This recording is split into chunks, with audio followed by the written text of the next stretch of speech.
Hello and welcome back.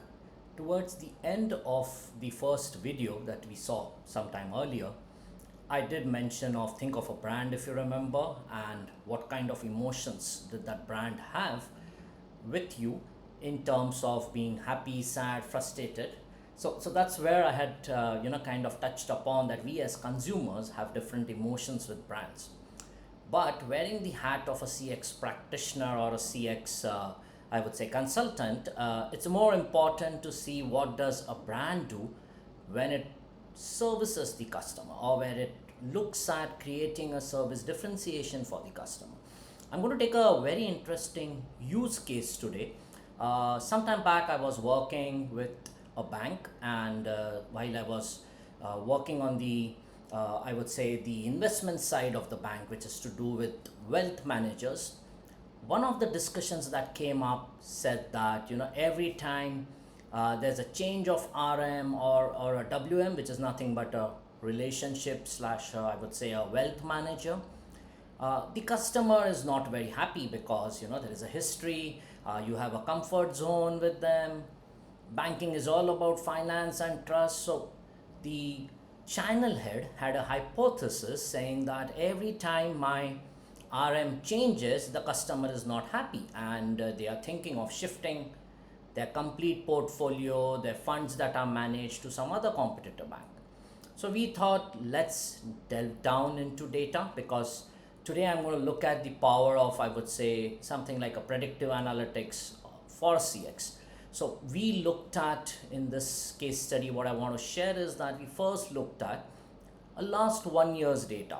Is it really the case that when a customer is banking with you and let's say the relationship manager changes, does it really happen that you are dissatisfied, you lose your confidence or trust, and those emotions are so strong that you start feeling, should I start banking with the other banks? But one, it's an industry wide phenomenon. Yep. So it's not going to be that ABC Bank has high churn or attrition of the service staff servicing you or the RM coming in touch with you. It would be across the board. So that's the first thing we need to note. So if we can't do anything about that, how can we use data and more so predictive analytics to understand customer experience better? So what we did was simple. We looked at the feedback mechanism scores of every customer for whom the RM has changed minimum 2 times. So it could be 3 RMs change, God forbid we don't want that, but I'm saying 2 or 3 times in the last 1 year. And we did plot a simple graph trying to understand that every time there's a change in RM, does your satisfaction levels, does your loyalty levels, does the ease of business or ease of doing business with the bank go on a positive side, is neutral, or is actually a concern?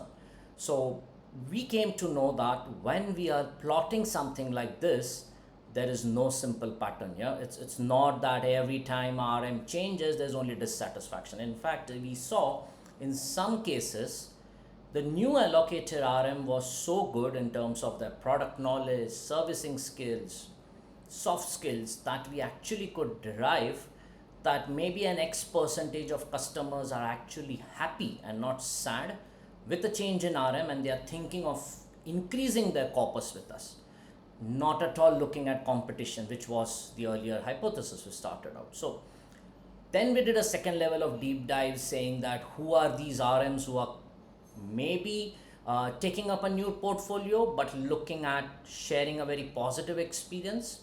What could we learn from them? What are the best practices they are doing to make a customer happy? We actually did some joint calls with them. And then we identified those few RMs where post the change in RM, the satisfaction levels drop down.